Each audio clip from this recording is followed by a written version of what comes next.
прямом эфире программа «Якутск сегодня». Мы выходим одновременно на телевидении и на радио ТТ национальной вещательной компании «Саха». Режиссеры Мария Новгородова, Максим Владимиров. Сегодня в студии ведущая я, Бурдукова Ольга, логопед, дефектолог, волонтер проекта «Общее дело», член регионального общественного движения «Трезвая Якутия», руководитель проекта «Парадигма трезвости». Здравствуйте! В сегодняшней передаче мы продолжим цикл лекций про трезвость. Хочу представить наших гостей. Гаврилева Тамара Алексеевна, педагог-психолог высшей категории, отличник образования Республики Саха-Якутия, психолог Хатасской школы имени Самсоновых. Здравствуйте. Здравствуйте. И Николаева Олеся Викторовна, дипломированный нутрициолог, член Международной ассоциации нутрициологов. Здравствуйте. Здравствуйте. Уважаемые телезрители и радиослушатели, обращаюсь к вам. У нас в ходе эфира работают телефоны прямого эфира, и я назову их 8 411 2 32 00 66 и 32 11 66. По ним вы можете задавать вопросы или поделиться своим мнением по сегодняшней теме передачи «Якутск сегодня». На предыдущем эфире мы поговорили о Карле Георгиевиче Башарине. Это профессор, доктор медицинских наук, человек, который посвятил свою жизнь борьбе за трезвость, отрезвлению нации и о его законе, который он вывел еще в 2007 году.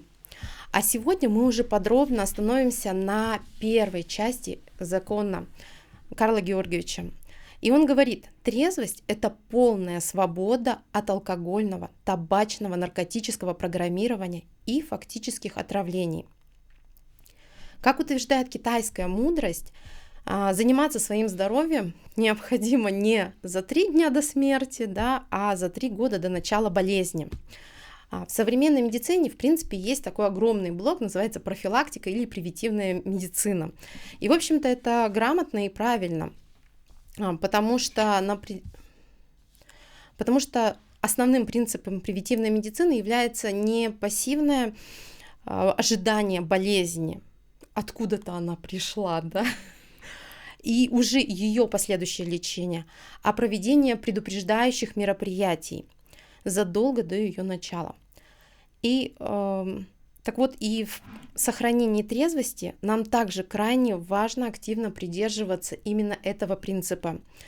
Ведь, как говорил еще Геннадий Андреевич Шичко, алкоголизм начинается не с первой выпитой рюмки, а с первой увиденной рюмки в руках мамы или папы. И это называется программа. Тамара Алексеевна, расскажите нам, пожалуйста, объясните как педагог, что такое программирование и почему оно важно именно для сохранения трезвости. Как думаете? Программирование, во-первых, бывает биологическое. То есть вот ребенок, находясь в животике у мамы, чувствовал там, например, папа, как сказать, его голос слышал, да, как он его прикасался, гладил, да. И тут, значит, ребенок выписывается из больницы, и вдруг этот папа, например, на радостях выпил. То есть вот сын родился или дочка долгожданная. Отпраздновать. Да, надо отпраздновать. И ребенок чувствует вот прямо на бессознательном уровне этот запах алкоголя. То есть вот оно идет. Первое биологическое программирование, да. Далее, когда он вырастает, ребенок, да, он уже начинается внешнее программирование социальное. То есть все, что ребенок видит, не только вот в семье. Например, начиная с семьи, конечно, когда каждый праздник, особенно Новый год, как же Новый год же без шампанского не наступит, да, типа, и какие-то вот праздники, например, с Улуса приехал там дальний родственник долгожданный, и тоже вот, например, семья встречает его с каким-то там алкоголем, например, да, и тоже у ребенка сразу же идет вот программирование. Ага, это оказывается праздник, это оказывается, или, например, наоборот, горе. Вот кто-то умер, там бабушка, дедушка, и тоже приходят бабушки, дедушки, и для них тоже там что-то наливают. И у ребенка тоже сразу не поговорить, там обсудить, например, вспомнить, да, о погибшем, да, например, об умершем, а вот, оказывается, можно и выпить, например. Вот идет внешнее программирование. И, конечно, ежедневно вот телевидение, да, там кинофильмы, Ну, вот как-то так вот. Это вот внешнее программирование, социальное, когда принято обществом. Вот как бы так. Ну и да, и вот, например, пишут же там до 18 не продается, или там алкоголь, или курение, и ребенок сразу думает, ага, я еще маленький, до 18 вот нельзя, а вот как 18 лет стукнет. Показатель взрослости. Да, и вот начинается как бы, и ждет эти 18 лет, когда же они наступят, чтобы я мог, уже захотел, выпил или закурил. Тоже вот идет, получается, такое неназойливое, ну, программирование наших торговых, вот как говорится, людей, которые вот рекламируют, продают алкоголь и курение. Да, это уже получается больше работа именно маркетинга. Да, маркетинговый вход как бы такой вот. Когда ненавязчиво нам навязывают, да. Как мы с одним мальчиком разговаривали, он говорит, а кто такой маркетолог? Я ему рассказала, он говорит, это тот человек, который доказывает мне, что мне надо то, что мне совсем не нужно. Я говорю, супер. Вот. И наверняка вот эти программы, они как-то на химическом, наверное, уровне все-таки на нас влияют, да, Викторовна? Да, конечно. Алкоголь, ну вообще зависимости, да, это что? Это получение дофамина. А дофамин — это такой нейромедиатор у нас, да, на котором мы живем, на котором мы получаем удовольствие от жизни. А дофамин — это про полноценность жизни, когда человек чувствует, что он нужен в этой жизни. Вот именно вот эта вот полноценность, самоценность в этой жизни. И многим людям сейчас этого не хватает. И когда ребенок, да, ну или там подросток первый раз, например, пробует алкоголь, он получает яркие эмоции от вот этого быстрого дофамина. И это у него закрепляется. И здесь, конечно, будет очень важным нюансом, на каком уровне находится его здоровье, потому что зависимость — это еще и про энергетическое обеспечение организма. Насколько в нем есть энергия, насколько вот или он наоборот истощен. Потому что прочувствовав вот этот дофамин, он для себя решит, хочу ли я еще раз, или мне не понравилось. Мне вот от жизни, мне кайфовее, там, да, я получаю удовольствие от жизни. И если, например, ребенок истощен, у него истощен углеводный обмен, у него истощен липидный, белковый обмен. А дофамин, нейромедиатор, это белковая структура. И если он истощен, у него априори нет дофамина. Это первый момент. Второй момент, если он, например, растет в семье, где есть алкоголик, то, соответственно, в такой семье он находится, например, постоянно в состоянии стресса. В состоянии стресса не бывает дофамина, потому что организм выживает. Он живет на гормонах надпочечников, то есть он не ставит в приоритет дофамин. То есть и здесь такой момент, что дофамина тоже не будет. Ребенок будет пытаться получать все это за счет. И это может быть не только алкоголь, это может быть любая зависимость. И чем истощеннее организм, тем более вещество будет выбираться более такое яркое, да? Ну, понятно, да, что после алкоголя у нас идет. Вот, поэтому вот в этом проблема. Сейчас, что я вижу, большинство детей, скажем так, они на неправильном питании, на вот этих всех химических промышленных продуктах, ну, которые не настоящие, скажем так, да, они все-таки истощены, и по большей части они истощены по белковому обмену. Соответственно, и тяга у них будет к получению дофамина извне. Кто-то играет, а кто-то употребляет. На химическом уровне это вот так, на биохимическом уровне. Ну, получается, сейчас я как раз хотела задать, да, такой вопрос. А как же нам, взрослым, переписать вот эти программы, как нам, взрослым, помогать? И, ну, вы уже ответили, да, немножечко. Это более осознанно подходить. Да, но более осознанно подходить не только самим подросткам, да, ну, в основном же подростки начинают, да, но и родителям до подросткового возраста все-таки позаботиться о здоровье своих детей. Ну, понятно, что там в асоциальных семьях, конечно, об этом не будет речи, да, но в нормальных семьях, где дети любимы, там, да, желанны, это сделать обязательно. Это подпитать организм, да, понять, что с ним происходит, подпитать, дать полноценное питание, потому что без полноценного питания не будет поступления питательных веществ извне. А многие вещества же в нашем организме не синтезируются даже. Поэтому родителям уже надо будет подходить к подростковому возрасту с такой позиции, что мой ребенок должен быть полностью в состоянии здоровья. Он должен быть реализован, потому что дофамин — это про реализацию. То есть он должен получать удовольствие от своей жизни, он должен иметь цели в своей жизни, к которым он идет. Пусть там вот у нас сейчас есть такое, что мальчик, например, там кукол одевает, да, ну, например, такой прям яркий пример, да, и родители: нет, ты что, мальчики там это не должны делать, иди вот там инженером. Все, у ребенка он идет не своим путем, он уже не будет получать удовольствие от жизни. Даже если, допустим, он очень умный, да, и он там выбрал себе какую-то там специализацию, высокооплачиваемую, да, но у него не будет вот этого вот горящего вот этого вот взгляда, у него не будет желания вот что-то делать, достигать, потому что он идет не тем, чем он горит, он не получает свой дофамин.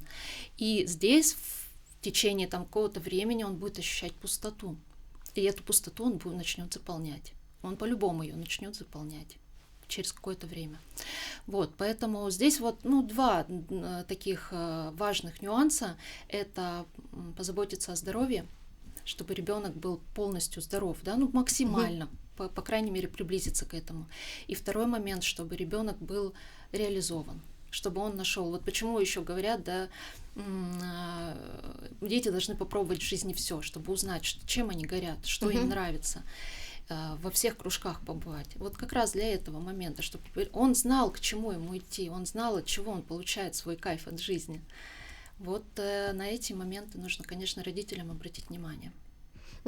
И вот еще такой вопрос. Получается, предрасположенность к употреблению наркотических веществ, да, все-таки табак и алкоголь, это туда же все-таки, если честно, да, говорить, это в том числе и все-таки состояние тела человека. Обязательно, да, конечно. Потому что недостаток тех или иных питательных веществ, это в основном идут витамины группы В, в основном, в первую очередь, да, и усвоение белка. Но белка — это не то, что мы мясо там едим, а белок у нас перерабатывается и синтезируется потом в белок, который используется организмом. Вот эти вещества, они должны быть в достатке, чтобы хотя бы, да, если у человека есть цель, у него было все, у него был этот материал, скажем так, для выработки этого дофамина, чтобы он вот жил, наслаждался жизнью. Да, интересно, потому что когда мы говорим про программы, да, чаще всего это все-таки какие-то психологические, педагогические истории. А тут родителям надо еще и позаботиться о том, что их ребенок кушает, да, и как получает питательные вещества. И вот опять-таки здесь тоже загвоздка, да, такая бывает. Когда я воюю со своими детьми и с родственниками, что нельзя чупа-чупсы, нельзя конфеты, на меня смотрят как на фашистку, ни больше, ни меньше. И мне прям говорят: ну что ты вот постоянно детей лишаешь детства, детей лишаешь счастья, детей лишаешь радости, да? А на самом деле это же мы, наоборот, ухудшаем качество состояния ребенка через вот такое вот питание. И опять-таки часто бывает же: заслужил, там заработал, постарался, пошли купим бургер или еще что-то, да, то есть, фактически это же мусорная еда. И еще одна зависимость. Это тоже зависимость и от сахара, и от фастфуда, потому что фастфуд, он всегда содержит глутамат. Мы сами детей подсаживаем на глутамат. Глутамат, он меняет рецепторы, в нашем головном мозге, нам хочется его еще. Это приводит потом к воспалению. А воспаление требует еще глутамина для заживления, и мы опять хотим глутамат. Такой порочный круг.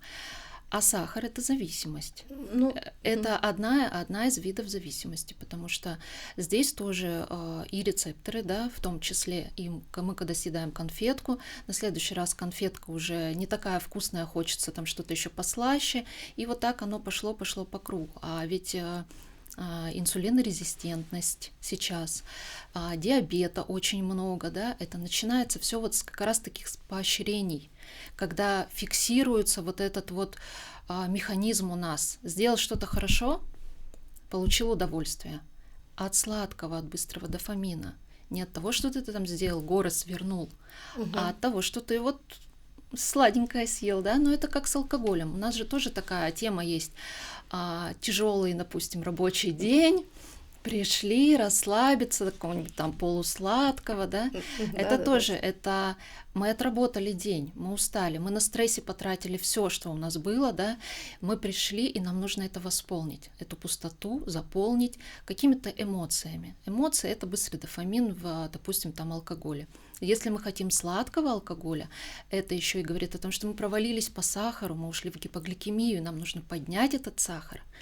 И вот день за днем у нас мозг зафиксировал, тяжелый день, расслабились, получили эмоции, ну, на следующий раз мы еще раз так же сделаем. И все больше. И все и больше, да, и пошло по накатанной.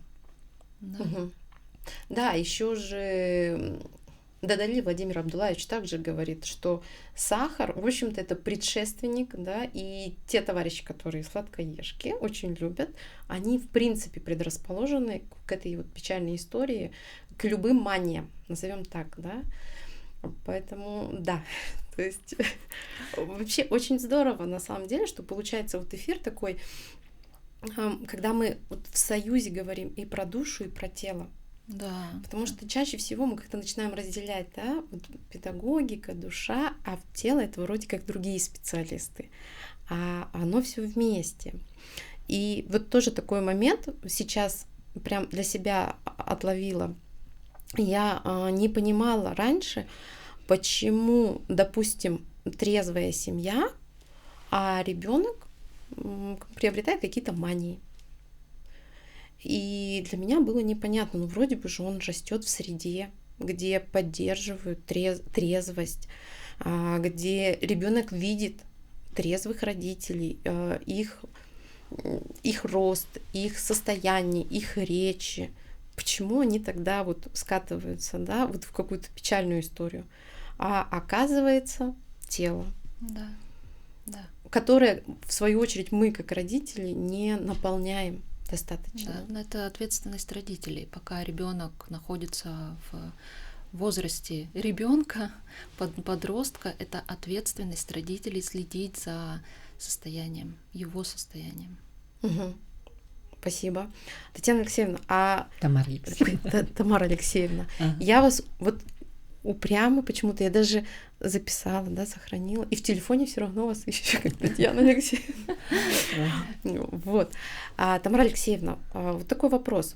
А что же может школа сделать, какие программы может школа вводить, да, потому что ребенок, ну, особенно если мы говорим про подростка, он же в социуме находится. И ладно, если это ребенок в семье, да, и никуда за пределы семьи не выходит. Ну, это нереальная история.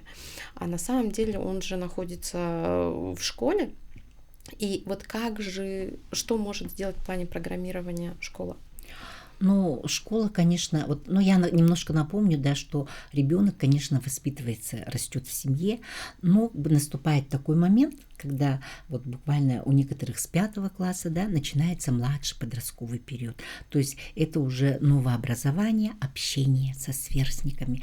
И, конечно же, для него более авторитетным становится вот именно даже не семья, а мама с папой все время одно и то же говорят, да, а действительно вот любимый учитель, например, педагог-психолог, социальный педагог или, например, свои сверстники. И мы в школе, конечно, у нас программы есть вот именно по пропаганде здорового образа жизни и профилактики аддиктивного поведения. Там мы, конечно же, больше разговариваем, там прямо структурированно вот, смотрим видеофильмы, например, для младших классов. Тамара Алексеевна, давайте сейчас уйдем на рекламу и потом вернемся и продолжим эту тему.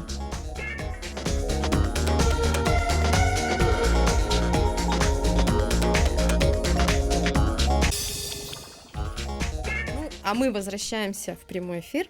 Тамара Алексеевна, мы закончили, вернее, мы даже не закончили, мы только начали говорить, а как же школа может нам помочь в правильном программировании детей.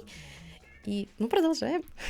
Во-первых, мы работаем в комплексе, то есть в сотрудничестве с родителями, с окружающими предприятиями, да, и вот начали вообще вот это вот, как сказать, учебу по трезвой Якутии, да, благодаря Щудре Елене Ивановне, да, именно начали даже с педагогов. Прямо вот в дни каникул у нас были курсы для педагогов, да, потому что педагог, любой педагог на любом своем уроке, он может вот как раз донести до ребенка о плюсах трезвого образа жизни, например, да, тем более учителя биологии, обществознания и даже географии, например, да, вот. И потом, значит, у нас было сотрудничество с администрацией села Хатасы, да, там заключили договор с различными предприятиями, да, то есть вот нашего села, то есть у нас был комплексный подход. А для детей, конечно, у нас была палочка-выручалочка, это, конечно же, наши программы,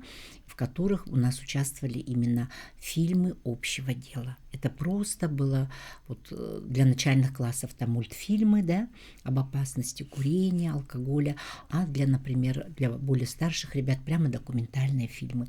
И я хочу сказать, что вот эти фильмы «Общее дело» очень впечатлили. Я, получается, их просмотрела более 1000 раз, то есть с каждым классом вот я смотрела как впервые. Почему? Потому что дети тоже наблюдают. А как смотрит вот на этот фильм Тамара Алексеевна, да? Например, она включила и отошла, там, занимается своими делами. Нет, она тоже включилась, смотрит, и обязательно после этого рефлексия. То есть, что показали, а как это, а вот так оказывается, да? И действительно, история наших народов показывает, что, в принципе, у нас были очень трезвые народы.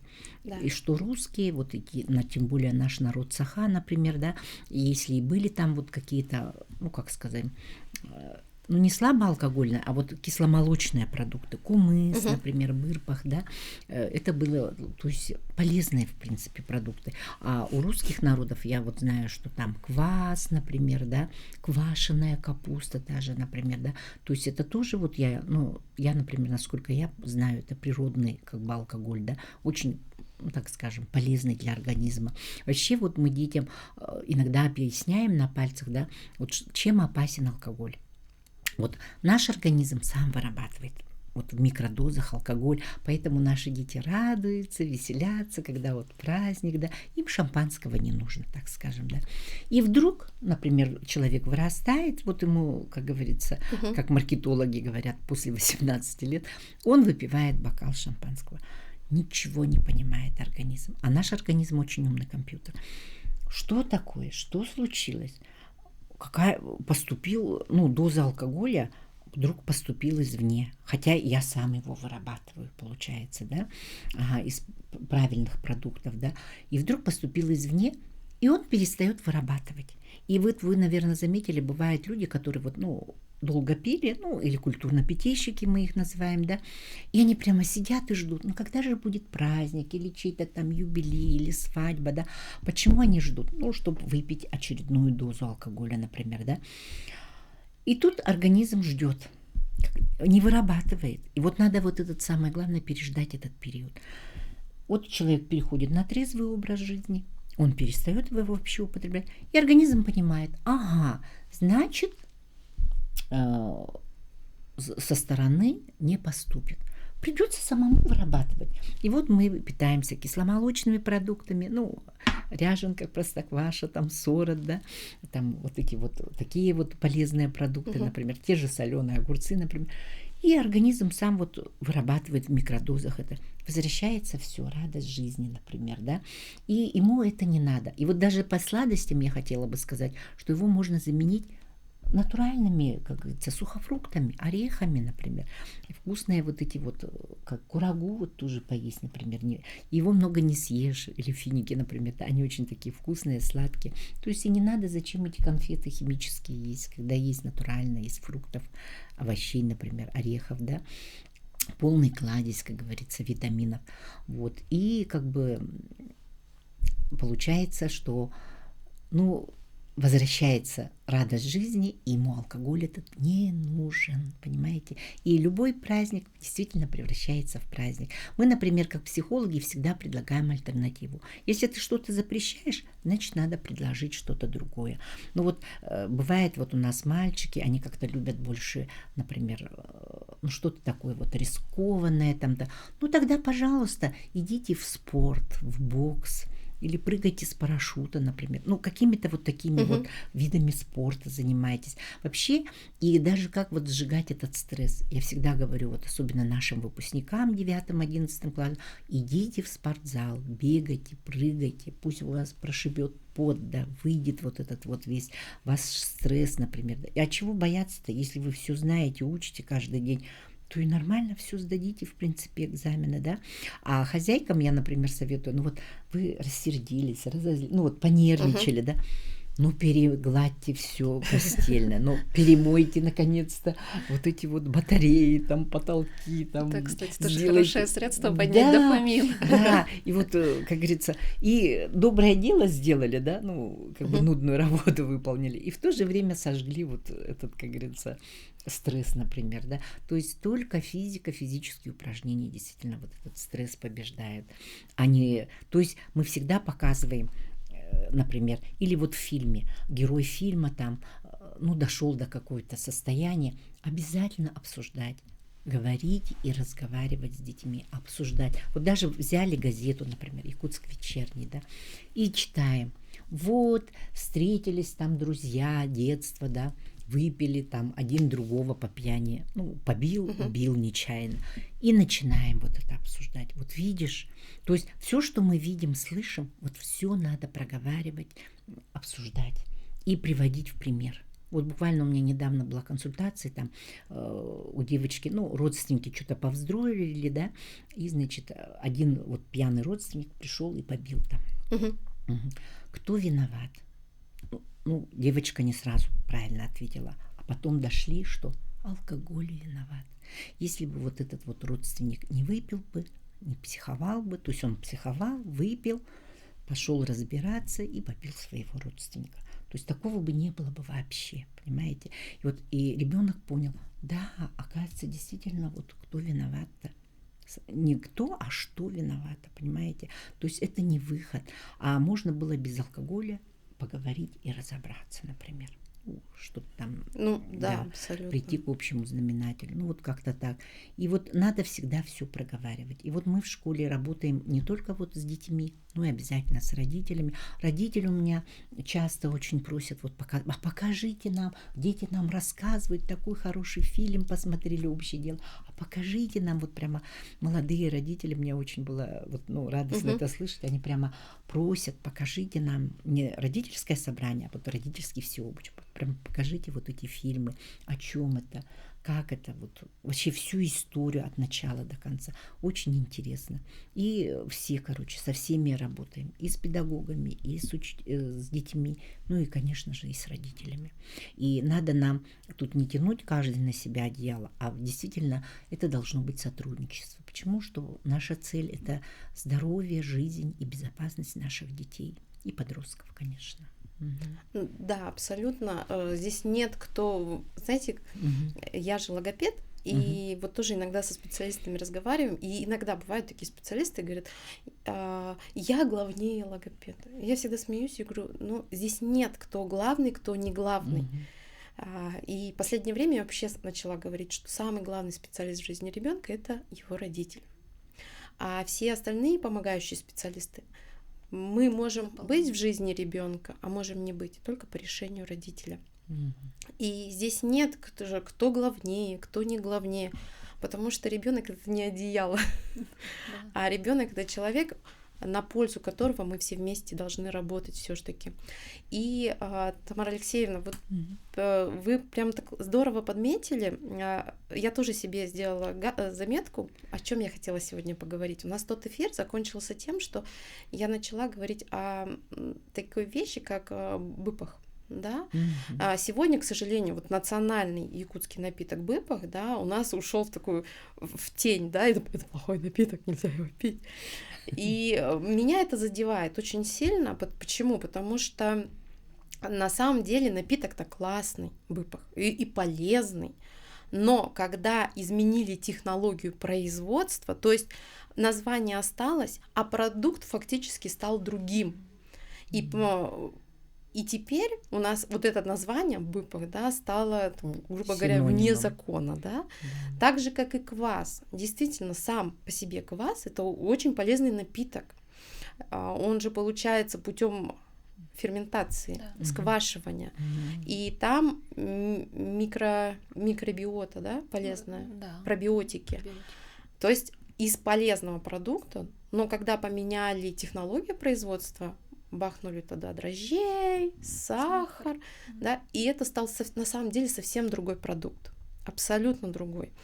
Или есть такая, тоже вот, кто продвигает, алколобби, да, они говорят, водку пили на Руси всегда.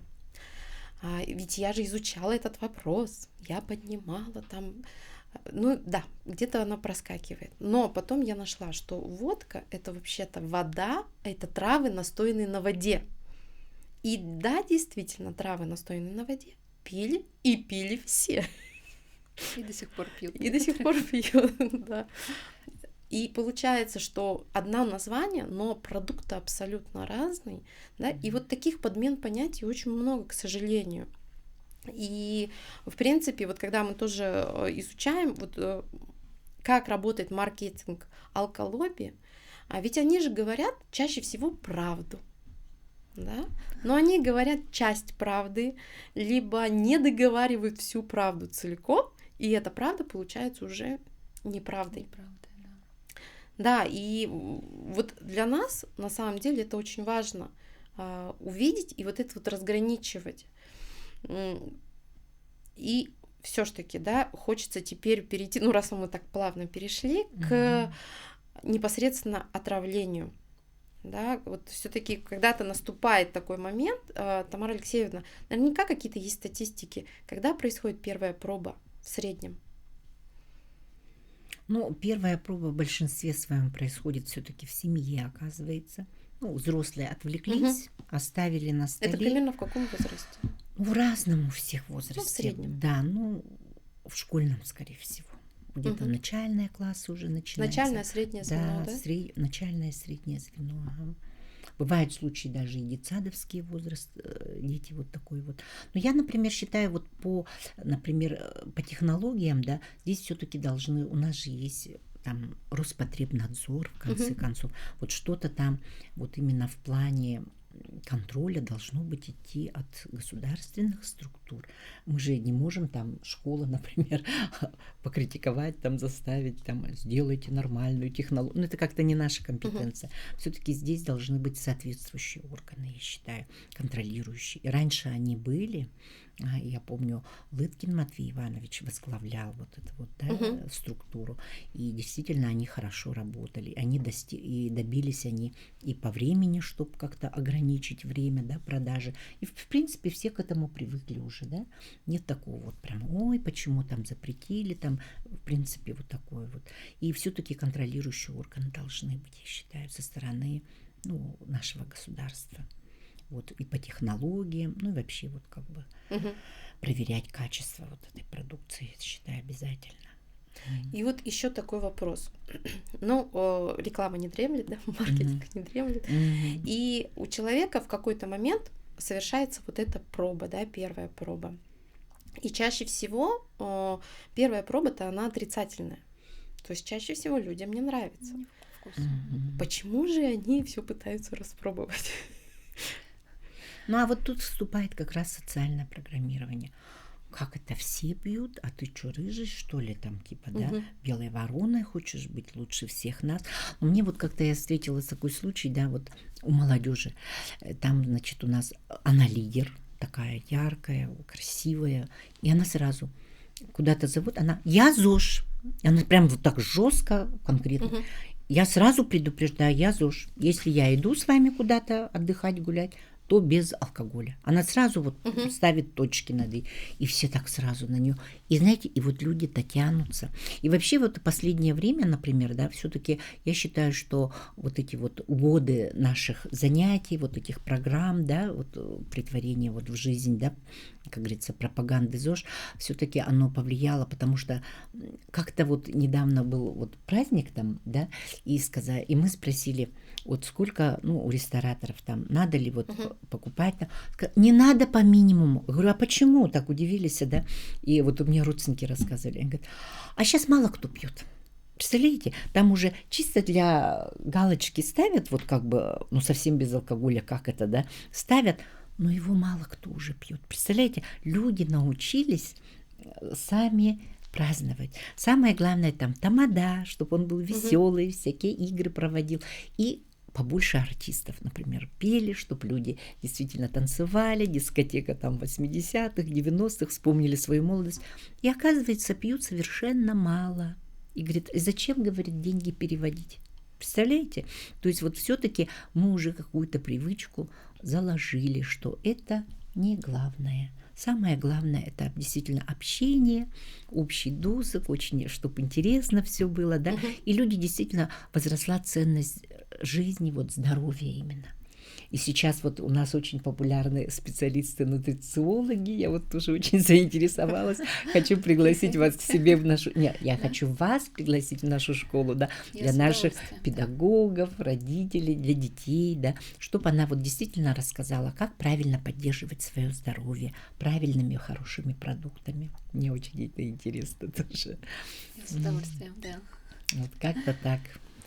Да, и на самом деле это радует, действительно, что бы мы ни говорили, да, ну, действительно, все-таки трезвой молодежи сейчас становится больше, трезвых взрослых становится больше, и в общем-то, смотрите, наши города растут, да, становятся все краше и лучше, и мы спокойнее живем в этих городах, даже вот элементарно.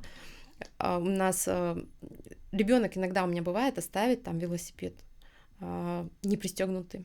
Мы выходим на улицу опять, а велосипед как стоял, так и стоит. На самом деле это радует, да, что вот эта большая такая работа, она все-таки была проведена не зря, и мы вообще Якутия, она же чуть ли не впереди планеты всей, чуть не впереди планеты всей в плане продвижения трезвости в России. И это действительно радует. И об этом мы будем продолжать еще дальше рассказывать уже в следующих эфирах. А так я вообще хочу напомнить, что трезвость – это естественное состояние в жизни человека, которое дается с рождения. И наша задача – сохранить трезвость навсегда.